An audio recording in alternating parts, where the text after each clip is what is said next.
Assalamualaikum warahmatullahi wabarakatuh.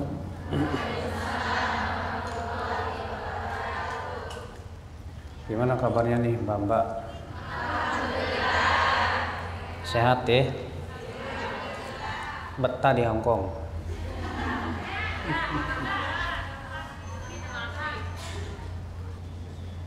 Alhamdulillah wassalatu wassalamu ala rasulillah nabiyina Muhammadin wa alihi wa sahbihi wa man wala. Asyhadu an la ilaha illallah wahdahu la syarikalah wa asyhadu anna Muhammadan abduhu wa rasuluh. Qala Allah ta'ala fi kitabihil karim, ya ayyuhalladzina amanu taqullaha haqqa tuqatih wa la tamutunna illa wa antum muslimun, amma ba'd. Mbak-mbak sekalian atau ibu-ibu, mbak-mbak dan ibu-ibu, alhamdulillah kita bersyukur kepada Allah atas limpahan karunia dan nikmat yang Allah berikan kepada kita, di mana pada kesempatan ini saya yang pertama kalinya berkunjung ke Hong Kong.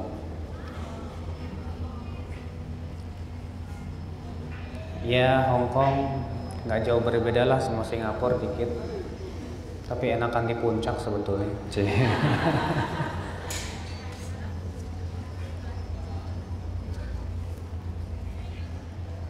Masya Allah ya, di negeri yang notabene non muslim ini masih terlihat wajah-wajah wanita-wanita yang berusaha untuk menjalankan syariat Allah. Ini sesuatu yang menggembirakan tentunya. Dan pada kesempatan pada hari ini pembahasan kita insya Allah tentang ukhuwah Islamiyah. Apa itu ukhuwah Islamiyah?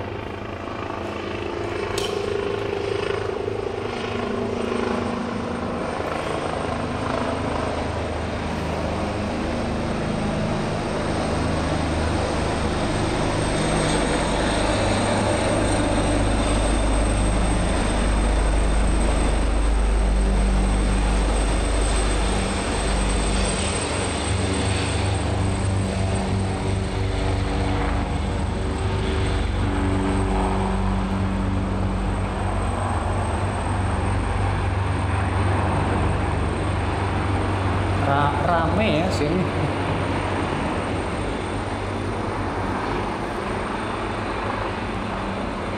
Ukhuwah Islamiyah atau persaudaraan Islam.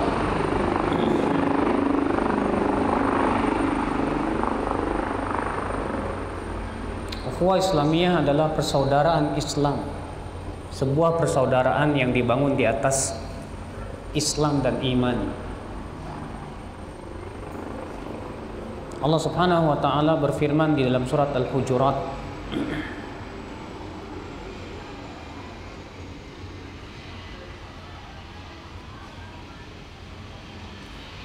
innamal mu'minuna ikhwah. Sesungguhnya kaum mukminin itu bersaudara. Itu di ayat yang ke-10. Sesungguhnya kaum mukminin itu bersaudara. Kata Imam Al-Qurtubi, dallat hadhil ayah ala anna ukhuwatal mu'minin taqumu 'alal iman. Ayat ini menunjukkan bahwa persaudaraan kaum mukminin itu berdasarkan di atas keimanan kepada Allah. Maka dari itu, Bapak sekalian, ibu-ibu sekalian, persaudaraan kita bukan karena hanya sebatas ikatan-ikatan dunia. Persaudaraan kita bukan karena satu organisasi, bukan. Persaudaraan kita bukan karena kita satu partai, bukan. Persaudaraan kita adalah betul-betul karena memang kita beriman kepada Allah Subhanahu wa taala. Dan ini merupakan persaudaraan yang sangat luar biasa. Kenapa demikian? Karena persaudaraan karena Allah, karena iman kepada Allah, itu akan kekal abadi sampai hari kiamat. Sedangkan persaudaraan yang bukan karena Allah itu tidak akan lama, hanya sebatas di dunia saja. Di mana Allah Ta'ala berfirman di dalam surat Az-Zukhruf, ayatnya saya lupa keberapa. Al-akhillau yawma idzin ba'duhum li ba'din adu. Orang-orang yang bercinta kasih, berkasih sayang karena dunia, nanti pada hari kiamat akan menjadi musuh satu sama lainnya. Jadi kalau kita selama ini berkasih sayangnya karena dunia, karena ikatan kerja, karena organisasi, karena partai, maka ketahuilah di hari kiamat persaudaraan itu berubah menjadi permusuhan. Sedangkan persaudaraan yang betul-betul di atas keimanan kepada Allah, maka itu persaudaraan yang akan kekal abadi sampai hari kiamat. Masya Allah, alhamdulillah. Maka ini merupakan kenikmatan mbak-mbak sekalian. Allah memberikan kepada kita iman dan Islam. Allah jadikan kita orang-orang yang beriman kepada Allah. Allah jadikan kita terlahir di atas Islam dan kita bisa mengenal Islam. Karena ini adalah agama para nabi, agama yang didakwakan oleh seluruh nabi dan rasul semenjak Nabi Adam sampai Nabi Muhammad sallallahu alaihi wasallam. Maka ini nikmat besar yang patut kita syukuri bersama.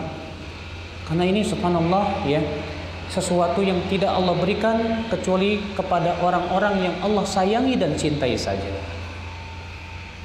Dan insya Allah mbak-mbak termasuk orang-orang yang dirahmati oleh Allah, yang dicintai oleh Allah Subhanahu wa ta'ala. Amin ya rabbal alamin. Namun mbak-mbak sekalian, persaudaraan kita di atas Islam, di atas iman, terkadang sering kali dirusak oleh masalah-masalah duniawiyah. Persaudaraan kita di atas keimanan, keislaman seringkali dirusak oleh perasaan-perasaan yang berasal dari syaitan. Mbak tahu nggak? Setan itu sudah merasa putus asa untuk disembah oleh orang-orang yang sholat. Rasulullah SAW bersabda apa? Inna syaitan qad aisa an ya'budahul musallun, kata Rasulullah. Setan itu sudah merasa putus asa untuk disembah oleh orang yang sholat. Akan tetapi setan mempunyai cara lain untuk bisa merusak ya persaudaraan kaum muslimin, untuk bisa menghancurkan ya persaudaraan kita kaum mukminin. Kata Rasulullah, walakin bitahrish bainahum. Akan tetapi setan berusaha untuk menumbuhkan kebencian, menumbuhkan bibit-bibit penyakit di antara ya penyakit permusuhan di antara kalian, kata Rasulullah SAW. Mbak-mbak sekalian, maka dari itulah sekarang saya ingin membahas apa saja yang bisa merusak persaudaraan kita. Setelah itu saya akan membahas apa saja yang bisa memperkokoh persaudaraan kita. Apa saja yang bisa merusak persaudaraan kita, ibu-ibu, mbak-mbak sekalian? Yang pertama, yang bisa merusak persaudaraan kita yaitu maksiat kepada Allah. Yang pertama apa? Maksiat kepada Allah. Ini berdasarkan hadis yang dikeluarkan oleh Imam At-Tirmidzi di dalam sunannya, bahwa Rasulullah SAW bersabda, apa kata Rasulullah? Ma tawadda ithnan thumma yufarraq bainahuma illa bidzambi yusibu ahaduhuma tidaklah dua orang yang tadinya saling bercinta kasih, tidaklah dua orang yang tadinya saling berkasih sayang, kemudian mereka berpisah kecuali disebabkan oleh dosa yang dilakukan oleh salah satu dari keduanya. Ada dua teman, tadinya kok akrab, tadinya kok saling mencintai, tadinya kok saling menyayangi, tapi kok sekarang malah bermusuhan. Kenapa ya? Biasanya sebabnya akibat daripada apa dosa. Ada suami istri, tadinya saling mencintai, suami istri tadinya rumah tangganya begitu harmonis, tapi tiba-tiba kok rumah tangganya digoyang oleh badai, sehingga akhirnya qadarullah mereka bercerai. Kenapa sebabnya? Biasanya akibat dosa yang dilakukan oleh salah satu dari keduanya. Ya kalau enggak suaminya ya istrinya, ya. Atau kedua-duanya berbuat dosa kepada Allah Subhanahu wa taala. Makanya sebab yang paling utama seseorang itu bercerai, persaudaraan itu menjadi patah, menjadi rusak, adalah dikarenakan dosa yang dilakukan oleh kita semuanya. Maka dari itulah, apabila persaudaraan kita ingin tetap langgeng, jauhi dosa, segera kita taubat kepada Allah Subhanahu wa taala. Sebab yang kedua yang menyebabkan persaudaraan kita menjadi rusak dan pecah, tidak mau tunduk kepada tuntunan Allah dan Rasul-Nya. Tidak mau tunduk kepada tuntunan Allah dan Rasul-Nya. Silakan Mbak buka surat Ali Imran ayat 102.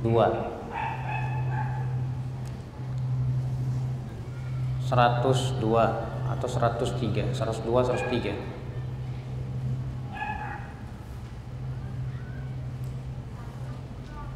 Surat Ali Imran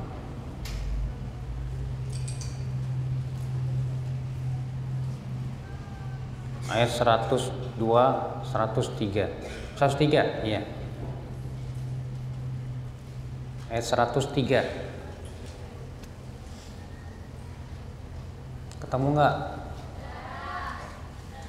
Udah? Siapa yang bisa baca Quran?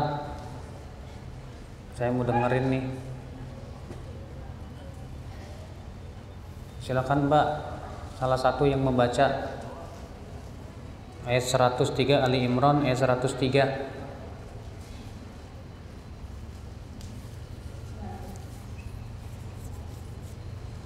Ada yang bisa baca Quran?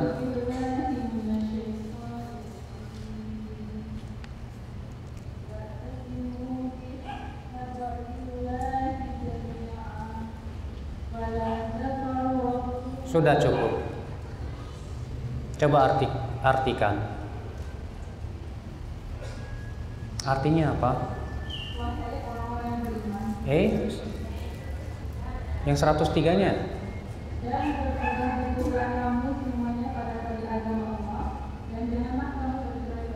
Ya, cukup sampai situ. Dan berpegang teguhlah kalian semua dengan tali Allah, dan jangan kalian bercerai-berai. Allah di sini melarang kita untuk bercerai-berai. Namun sebelumnya Allah mengatakan berpegang teguhlah dengan apa? Tali Allah. Sekarang saya mau tanya sama Mbak, tali Allah itu maksudnya apa? Tali Allah itu Al-Quran. Masuk juga di dalamnya hadis. Kenapa? Karena Al-Quran memerintahkan kita untuk menaati Rasulullah Sallallahu Alaihi Wasallam. Berarti tali Allah itu adalah Al-Quran dan hadis. Iya.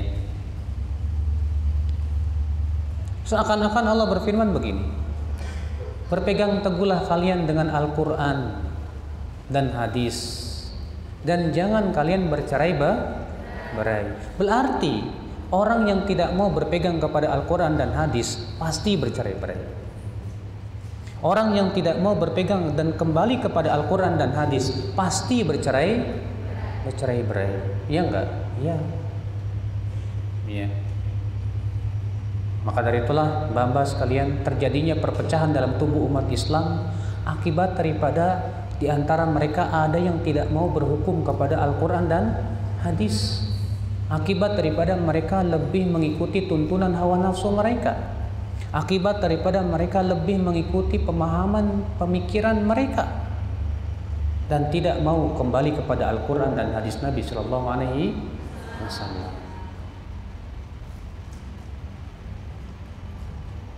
Coba sekarang dibuka surat Al-An'am ayat 153.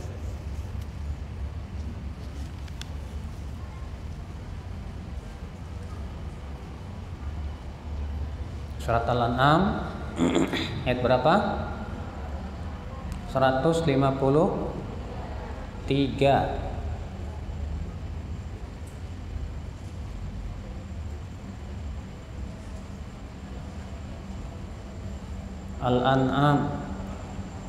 Al-An'am tuh surat yang ke-6 ya.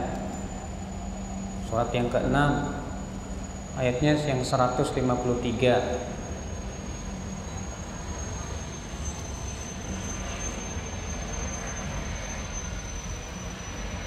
Ketemu? Udah ketemu belum? Udah?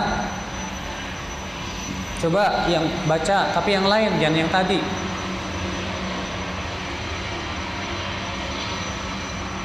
Coba baca.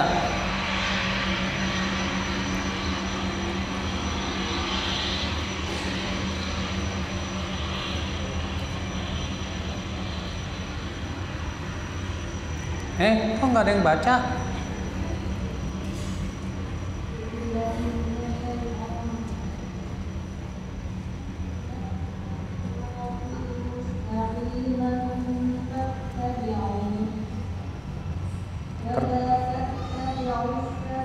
Subula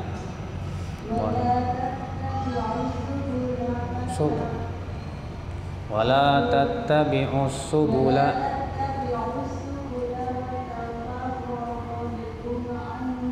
sabili.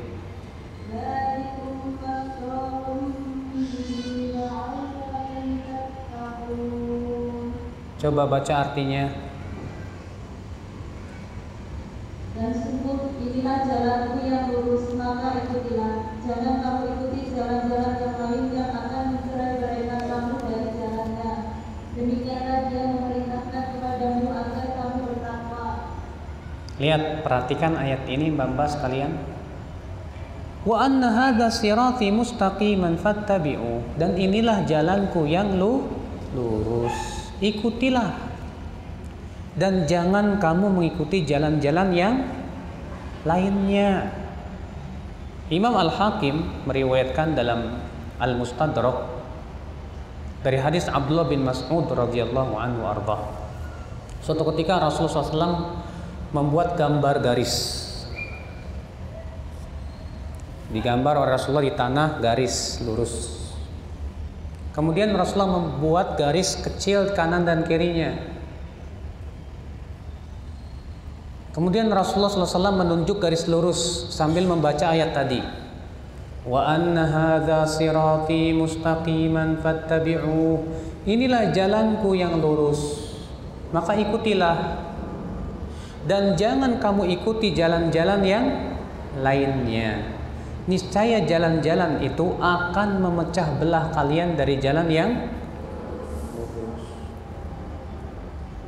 Mbak, apa yang dimaksud dengan jalan-jalan yang lainnya? Apa? Yang tidak sesuai dengan Al-Quran dan hadis. Bagus. Kenapa jalan yang lurus ini adalah Al-Quran dan hadis? Al-Quran itu jalannya Rasulullah Sallallahu Alaihi Wasallam, jalannya para sahabat Rasulullah Sallallahu Alaihi Wasallam. Berarti jalan yang lainnya itu jalan siapa? Berarti jalan yang tidak ditempuh oleh Rasulullah, jalan yang tidak sesuai dengan sunnah Rasulullah Sallallahu Alaihi Wasallam. Coba perhatikan ayat itu dan renungkan sedikit. Allah mengatakan apa?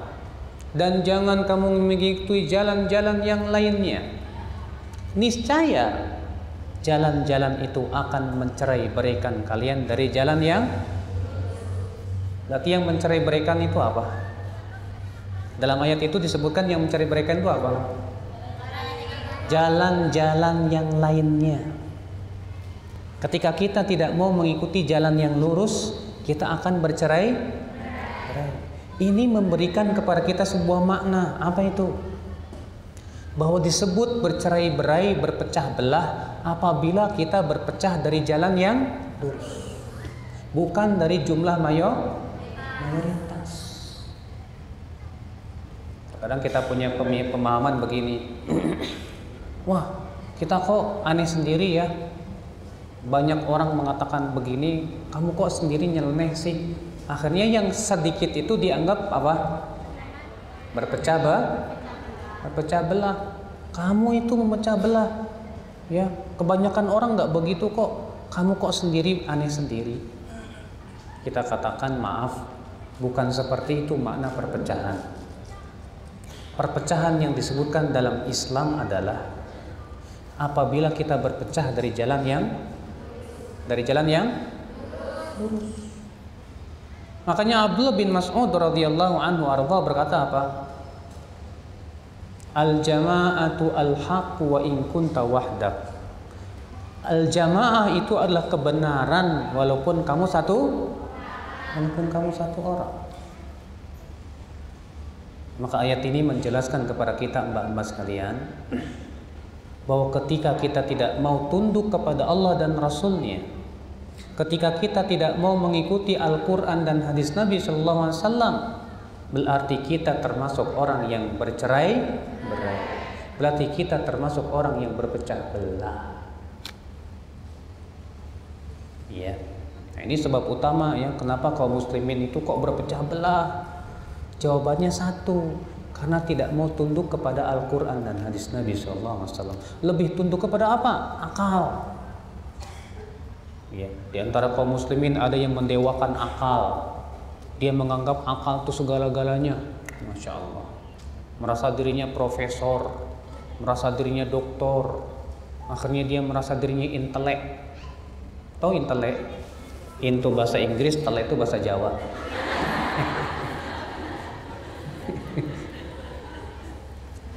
Ya. Merasa dirinya intelektual. Akhirnya apa? Dia mengagungkan akalnya, otaknya. Dia merasa bahwa akalnya hebat segala-galanya.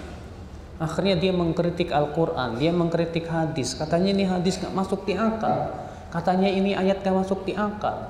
Akhirnya apa? Dia tidak mau tunduk kepada Allah dan Rasulnya. Nah, seperti itulah iblis, Bu. Iblis ketika diperintahkan oleh Allah sujud kepada Adam, ditolak dengan akal. Ketika Allah mengatakan usjudu li Adam, sujudlah kalian kepada Adam, fasajadu illa iblis, malaikat pun sujud kecuali iblis. Kemudian dalam ayat yang lain Allah mengatakan, ma mana'aka alla tasjuda idz amartuk. Hai iblis, apa yang mencegah kamu untuk sujud ketika aku memerintahkan kamu untuk sujud? Apa jawaban iblis? Khalaqtani min nar wa khalaqtahu min tin. Ya Allah, Engkau ciptakan aku dari api, sedangkan Engkau ciptakan Adam dari tanah. Api kan lebih baik daripada tanah. Harusnya dia dong sujud sama saya. Rupanya iblis menolak dengan Makanya orang yang tidak mau tunduk kepada Al-Quran dan hadis biasanya karena ngikutin, mendewakan akal diantaranya. Kenapa kita tidak bisa mengikuti Al-Quran dan hadis? Di antaranya juga dikarenakan apa? Lebih mengikuti adat istiadat nenek moyang. Lebih mengikuti apa? Adat istiadat nenek moyang. Coba dibuka dalam surat Al-Baqarah.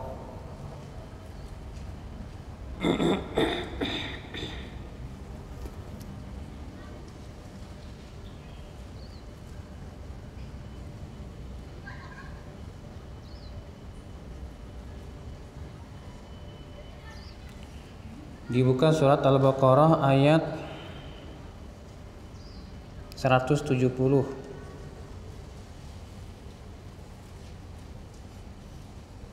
Surat Al-Baqarah ayat berapa? 170. Surat Al-Baqarah surat keberapa? Yang kedua. Ayatnya ke 170. Coba siapa yang mau baca? Monggo. Bu, ibu-ibu, mbak-mbak, empok-empok.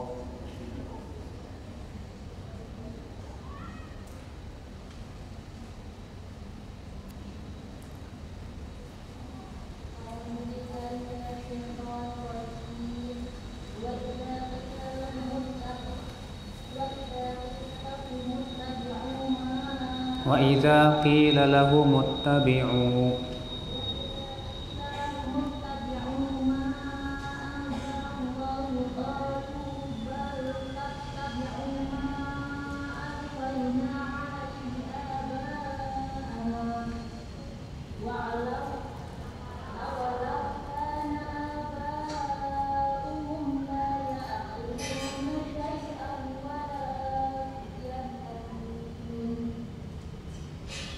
artinya, dan apabila dikatakan kepada mereka, ikutilah apa yang telah diturunkan Allah, mereka menjawab, tidak. Kami mengikuti apa yang kami dapati pada nenek moyang kami melakukannya. Padahal nenek moyang mereka itu tidak mengetahui apapun dan tidak mendapatkan petunjuk. Coba Allah mengatakan apa di situ? Apabila dikatakan kepada mereka, ikuti apa yang Allah turunkan, apa kata mereka? Kami lebih mengikuti apa yang kami temukan dari nenek-nenek moyang kami. Kami lebih mengikuti adat istiadat bapak-bapak kami. Di Indonesia banyak nggak yang lebih mengikuti adat istiadat? Iya. Jangan jauh-jauh, dalam tata cara pernikahan aja. Ada seorang akhwat minta, Pak, saya mau nikah sesuai syariat Islam lah, nggak usah nanggep dangdutan, nggak usah ada maksiatnya, jangan campur baur. Pokoknya ini adat kita. Ya enggak? Belum lagi keyakinan masyarakat. Terkadang keyakinan masyarakat itu tidak masuk di akal. Makanya Allah mengatakan di situ apa? Apabila dikatakan kepada mereka ikuti apa yang Allah turunkan, mereka berkata apa? Kami lebih mengikuti apa yang kami temukan dari nenek moyang. Lalu Allah berfirman apa? Apakah walaupun nenek moyang mereka itu tidak berakal dan tidak mendapatkan hidayah, tetap kalian ikuti juga? Artinya rata-rata keyakinan nenek moyang itu tidak masuk di akal, bahkan tidak berdasarkan pada dalil. Waktu istri saya hamil, dia pernah pakai anduk di lehernya. Rupanya ada nenek-nenek di kampung saya bilang, Neng, ulah gitu. Ya jangan begitu. Itu anduknya jangan dililitin di leher. Kenapa, Nek? Itu nanti bayinya kebelit tali usus, tali apa? Tali pusat itu kata. Masa sini? Iya. Ini kata sepuh kita. Masa sini? Ya Allah. Coba kalau ibu-ibu tanya ke dokter kandungan, emang ada hubungannya anduk sama pusar? Ya. Secara kesehatan, secara ilmu teknologi apa hubungannya anduk sama tali pusat? Secara akal nggak masuk di akal, secara dalil nggak ada dalil. Keyakinan yang semuanya hanya sebatas apa? Ya, ketika dikatakan, itu kan kata sepuh, belum tentu bener. Sepuh kita itu lebih banyak makan garam. Ya. Makanya saya bilang iya, saking banyaknya jadi keasinan. Ya. Makanya Allah Subhanahu wa taala melarang kita lebih mendahulukan keyakinan nenek moyang daripada kewajiban kita sebagai seorang muslim lebih mengikuti syariat daripada adat istiadat nenek moyang. Orang yang lebih mengagungkan adat istiadat, mau tidak mau dia tidak akan mau mengikuti syariat. Dia tidak akan mau tunduk kepada Allah Subhanahu wa taala. Inilah di antara sebab seseorang itu tidak akan bisa tunduk kepada Allah dan Rasul-Nya.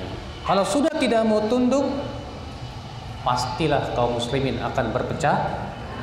Yang satu pengen ikut syariat, yang satu lebih ikut adat. Pecah nggak? Pecah. Makanya kan ketika Nabi Muhammad SAW diutus, akhirnya ada yang tetap bersikukuh mengikuti agama nenek moyang. Ada yang ikut syariat. Akhirnya Rasulullah disebut pemecah belah enggak? Iya, Rasulullah SAW dituduh dukun. Kenapa? Karena dukun itu memecah antara suami dan istri, memecah antara anak dan bapak. Akhirnya disebut Rasulullah sebagai pemecah belah. Padahal Al-Quran memang datang untuk memecah antara hak dan yang batil.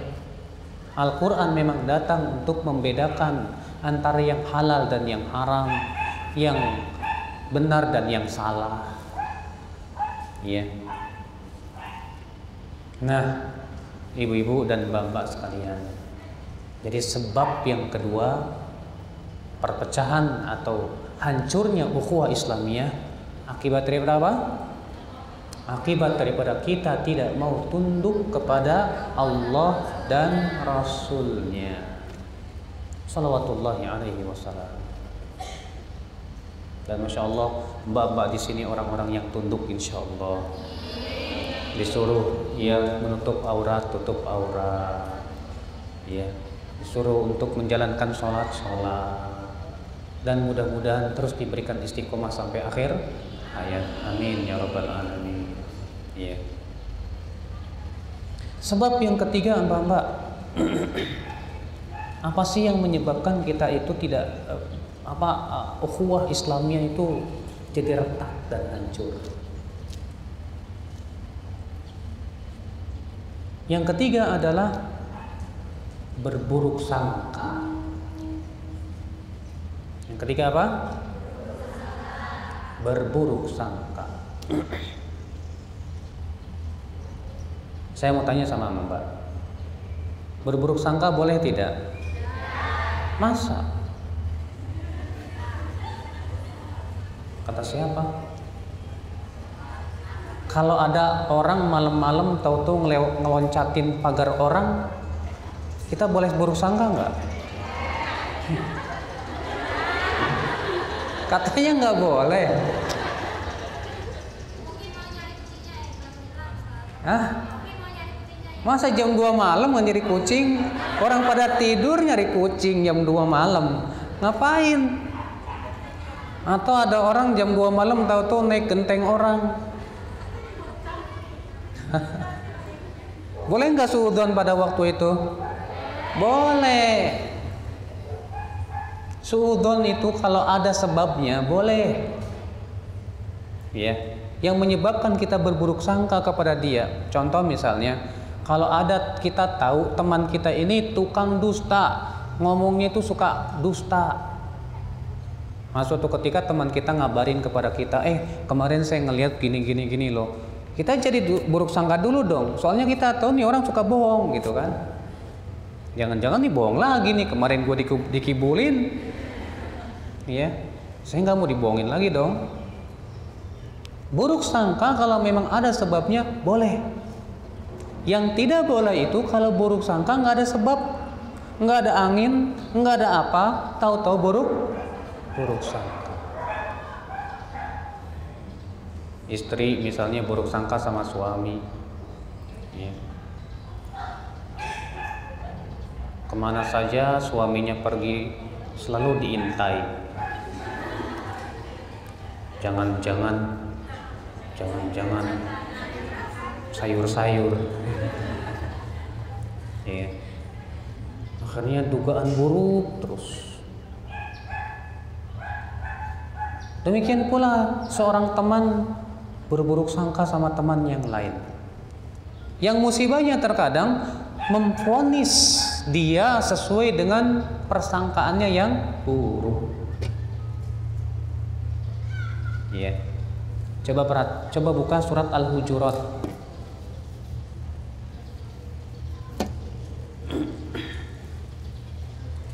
Coba dibuka surat Al-Hujurat.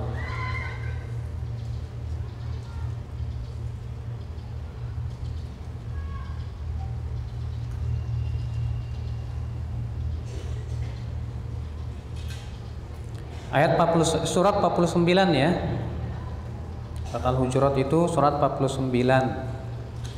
Ayatnya yang ke-12.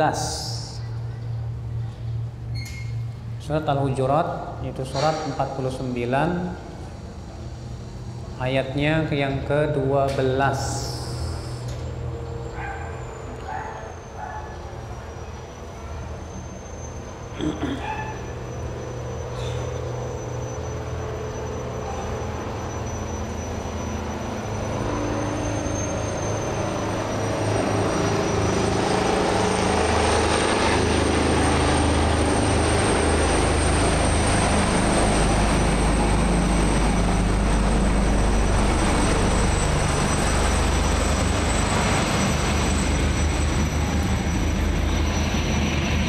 Udah ketemu belum? Silakan baca, tapi yang lain, yang tadi lagi.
Baik.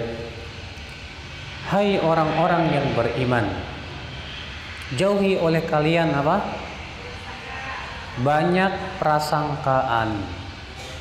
Karena sebagian persangkaan itu dosa. Coba perhatikan tuh. Karena sebagian prasangkaan itu berarti sebagian lagi nggak dosa. Karena Allah mengatakan sebagian prasangkaan itu berarti sebagian lagi nggak dosa. Ya, kapan nggak dosa? Ketika kita berprasangka buruk atau berburuk sangka itu ada sebabnya. Ya. Kemudian Allah mengatakan di situ apa? Hai orang-orang yang beriman, jauhi oleh kalian berprasangka buruk, karena sebagian prasangka itu dosa. Dan jangan kamu mencari-cari apa? Kesalahan orang lain. Kemudian apa? Dan jangan sebagian kalian menggibah sebagian yang lain. Coba perhatikan ibu-ibu.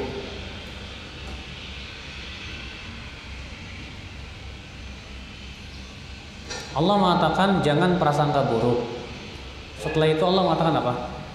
Jangan mencari-cari kesalahan. Setelah itu apa? Jangan menggibah. Karena menggibah itu berasal dari mencari kesalahan. Orang mencari kesalahan karena ada berburuk sangka. Makanya berburuk sangka itu bisa menjatuhkan kepada dua dosa lain. Orang yang berburuk sangka, misal ibu kehilangan laptop di rumah. Ibu kehilangan laptop di rumah. Kemudian ibu berburuk sangka, jangan-jangan si ini nih yang ngambil laptop saya. Karena ibu buruk sangka, akhirnya ibu apa? Memata-matai nggak, Bu? Wah, dimata-matai sama ibu, jangan-jangan dia. Sudah gitu, ibu ngomong ke orang, kayaknya dia deh yang ngambil dia. Akhirnya apa? Ibu buruk sangka, yang kedua ibu mata-mata, kemudian bahaya. Makanya buruk sangka itu seringkali menjatuhkan kepada dua dosa. Iya. Maka dari itulah ibu-ibu dan bapak lagi.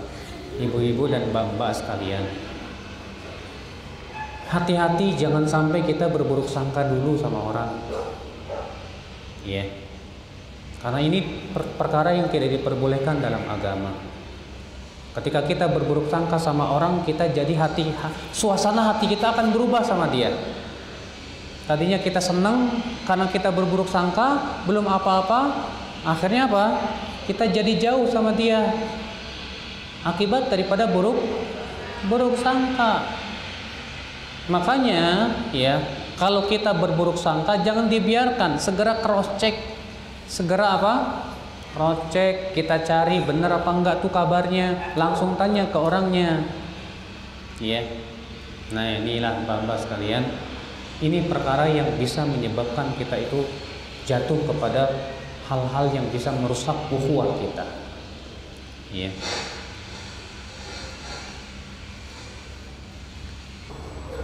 Sebab yang keempat,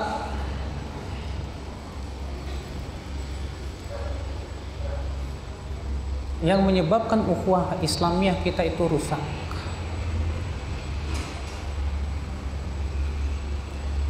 yaitu mengedepankan hawa nafsu.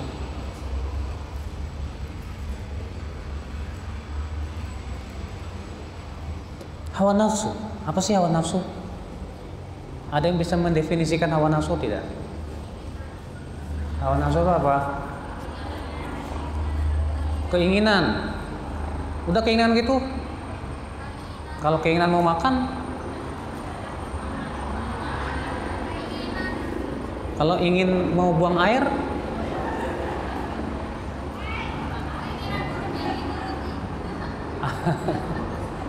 hawa nafsu itu keinginan buruk. Betul. Ya. Jadi lebih mengikuti keinginan yang buruk daripada ya kita mengikuti perintah Allah dan Rasulnya. Hawa nafsu. Dan orang yang mengikuti hawa nafsu, dia pasti yang pertama akan tersesat jalan. Yang kedua, dia pasti akan merusak ya ukhuwah Islamiyah. Sekarang buka surat Al-A'raf.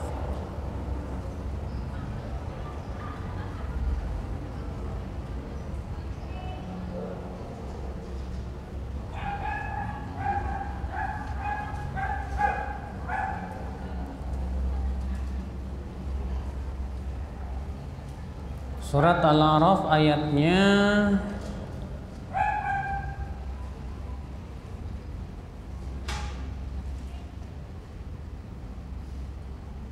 175-176.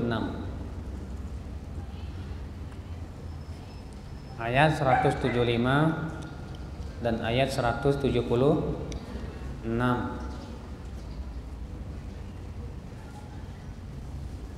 Jangan belakang melulu dong yang baca, yang depan juga nih yang baca. Ayo yang baca dibaca. Jangan depan, jangan belakang melulu. Ayo baca.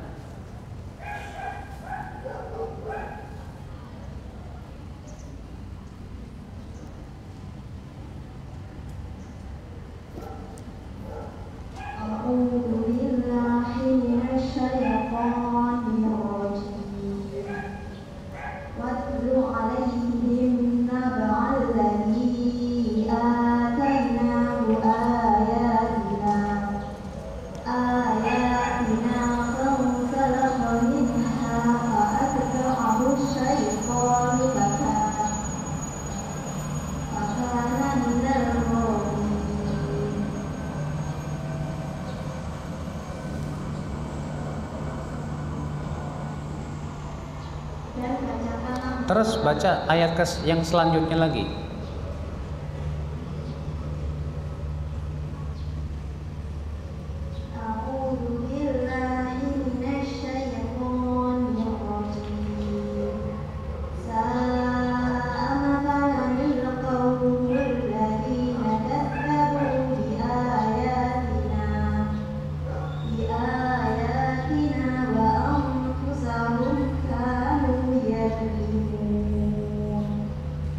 Ayat 175, 176 kan? 175, 176. Tadi ayat berapa? 77. Kok diloncat? A'udzu billahi minasyaitonir rajim. Walau syi'na la rafa'nahu biha walakinnahu akhlada ilal ardi wattaba'a hawaa. Famathaluhu kamathalil kalb in tahmil 'alaihi yalhas aw tatrukhu yalhas. Dzalika mathalul qaumil ladzina kadzdzabu bi ayatina faqsusil qasasa la'allakum yatafakkarun. Baca artinya. Dan bacakanlah Muhammad kepada mereka berita orang yang telah kami berikan ayat-ayat kami kepadanya. Kemudian dia melepaskan diri dari ayat-ayat itu. Lalu dia diikuti oleh setan sampai dia tergoda. Maka jadilah dia termasuk orang yang sesat. Dan sekiranya kami menghendaki, niscaya kami tinggikan derajatnya dengan ayat-ayat itu. Tetapi dia cenderung kepada dunia dan mengikuti keinginannya yang rendah. Maka perumpamaannya seperti anjing jika kamu menghalau dijulurkan lidahnya, dan jika kamu membiarkannya ia menjulurkan lidahnya juga. Demikianlah perumpamaan orang-orang yang mendustakan ayat-ayat kami. Maka ceritakanlah kisah-kisah itu agar mereka berpikir. Tahu nggak ini kisah tentang siapa? Ini kisah tentang si Bal'am yang hidup di zaman Nabi Musa. Si Bal'am tadinya dia menguasai Taurat. Si Bal'am dia menguasai ayat-ayat Allah.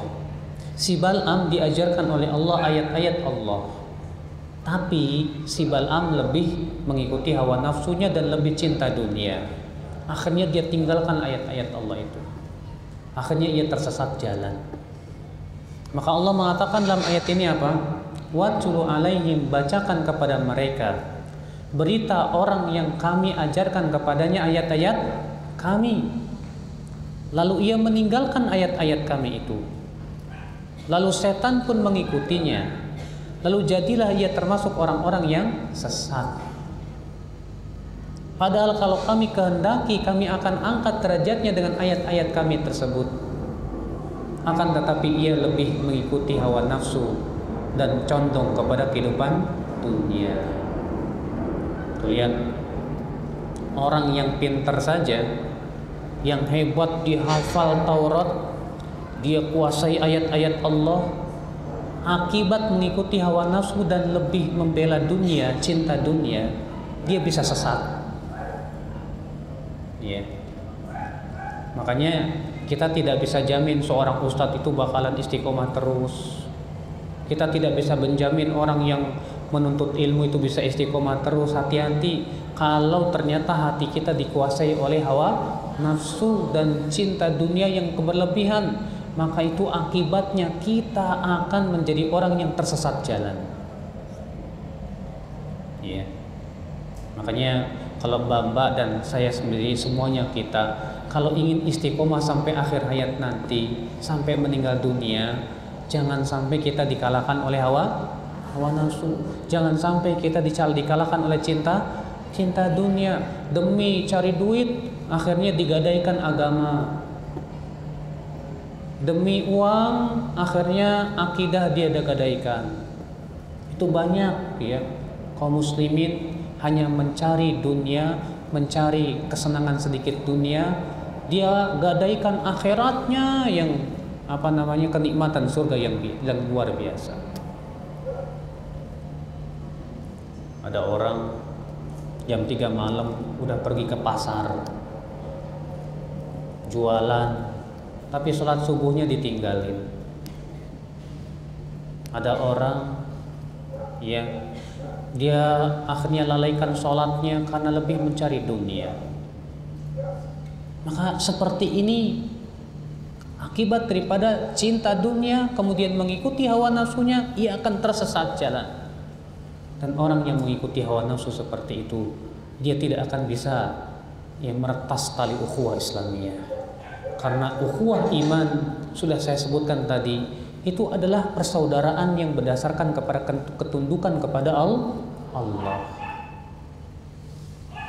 Persaudaraan kita adalah berdasarkan kepada ketaatan kepada Allah, keimanan kepada Allah. Maka kalau ada orang yang lebih mengikuti hawa nafsunya, pasti dia tidak akan bisa taat dan tunduk kepada Allah dan Rasul-Nya. Ya, maka dari itu hati-hatilah ya. Kita babar misalnya, terkadang kan yang namanya cinta dunia itu tidak lepas dari 3: cinta harta, atau jabatan, atau lawan jenis. Ya. Gara-gara jatuh cinta, syariat nomor 2. Gara-gara jabatan, semua jadi halal. Yang penting saya bisa dapat jabatan. Akhirnya tidak perlu lagi kawan lawan, tidak perlu lagi halal haram. Gara-gara harta, orang terkadang tidak peduli apakah caranya halal ataupun haram. Hati-hati. Hal seperti ini bisa menyesatkan diri kita. Ya. Jadi itu sebab yang keberapa, Mbak? Sebab yang bisa merusak ukhuwah Islamiyah yang keempat, apa itu? Mengikuti hawa nafsu, Bapak sekalian. Ya. Dan hawa nafsu yang dimaksud tadi sudah kita jelaskan ya, bukan nafsu makan, bukan nafsu tidur, bukan. Ya, kalau mau makan ya silakan, ya mau buang air ya silakan. Gara-gara buang air aja kok putus silaturahim, nggak mungkin kan? Ya. Nah ini ibu-ibu, mbak-mbak, empok-empok sekalian. Ya.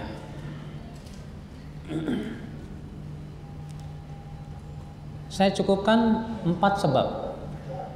Sekarang kita masuk ke pembahasan selanjutnya. Apa sih yang bisa mempererat ukhuwah Islamiyah? Kita istirahat sejenak 10 menit.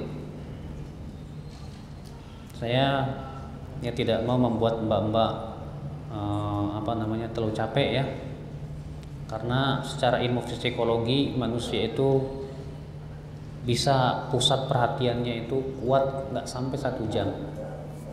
Lebih dari itu buyar biasanya. Makanya saya setiap 1 jam istirahat.